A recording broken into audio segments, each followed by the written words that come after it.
আসসালামু আলাইকুম, আপনাদের সাথে আছি মোহাম্মদ মিরাজুল ইসলাম। শিরোনামে থাকছে বন্যার্তদের পাশে দাঁড়াতে 10 বছর বয়সী ইহান। এক মসজিদে হিন্দু মুসলিম নেই কোনো ভেদাভেদ। নোয়াখালী ত্রাণ সামগ্রী। ভারতের উজানে 2টি কক্ষ ধসে পড়ে। ভারতের পানি নিয়ে রিজাওনা হাসানের বক্তব্য। বন্যার্তদের পাশে দাঁড়াতে নিজের ছোট ব্যাংকটি নিয়ে বাবা মায়ের সঙ্গে ঢাকা বিশ্ববিদ্যালয়ে এসেছে 10 বছর বয়সী ইহান। শুধু ইহান নয়, কর্পোরেট পেশাজীবী থেকে শুরু করে দিন মজুর, রিক্সা চালক সহ নানা বয়সী শ্রেণী পেশার মানুষ নিজের সামর্থ্য অনুযায়ী অর্থ ও প্রয়োজনীয় জিনিসপত্র নিয়ে হাজির হয়েছেন ঢাকা বিশ্ববিদ্যালয়ের টিএসসিতে। একের পর এক প্রাইভেট ট্রাক ঠেলাগাড়ি আসছে, নামানো হচ্ছে শুকনো খাবার, খেজুর ও ওষুধ, স্যানিটারি ন্যাপকিন, খাবার, স্যালাইন, পানি সহ প্রয়োজনীয় সামগ্রী।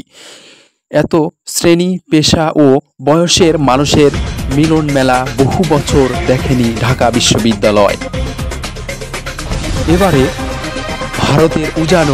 ভারতের উজানের কারণে বন্যার্তরা একই সাথে কি এক অভূতপূর্ব শান্তি ও সম্প্রীতির বাংলাদেশ। দেশের কয়েকটি জেলাতে বাহির দেশের পানি ঢোকাতে অনেক ক্ষয়ক্ষতি হয়েছে জেলাগুলোতে, এবং মানুষ বসবাসের জায়গাগুলো বন্যার কারণে তলিয়ে গেছে। মানুষ অসহায় হয়ে পড়েছে। এর অসহায় মানুষগুলো বিভিন্ন স্থানে আশ্রয় নিয়েছে। এরই প্রেক্ষিতে আমরা একটি ভিডিওতে দেখতে পাচ্ছি যে হিন্দু মুসলমান একসাথে আশ্রয় নিয়েছে মসজিদে।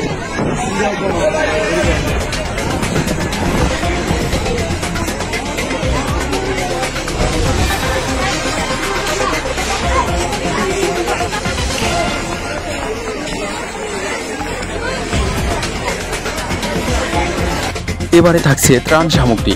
নোয়াখালীর কবিরহাট উপজেলার ধানসিঁড়ি ইউনিয়নের নবগ্রাম ও ছাগলনাইয়া উপজেলার 10 নম্বর ঘোপাল ইউনিয়নের 30 কুঞ্জরা গ্রামে মোট 150 পরিবারের কাছে খাদ্য সহায়তা পৌঁছে দেওয়া হয়।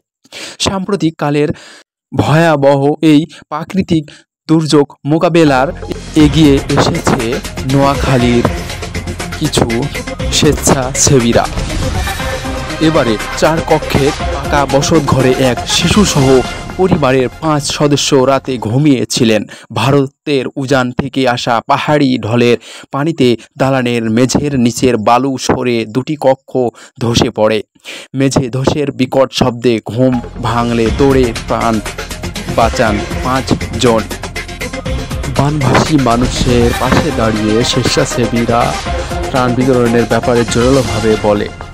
বন্যার্ত বানভাসী মানুষের জন্য জোরালোভাবে বলা হয় যে কেউ বোতলজাত পানি ও খাবার, স্যালাইন, কেউ মুড়ি চিড়া, কেউ বিস্কুট, আবার কেউ খেজুর সহ বিভিন্ন শুকনো খাবার নিয়ে আসেন। টিএসসিতে ত্রাণ দিতে আসা মানুষের ঢল।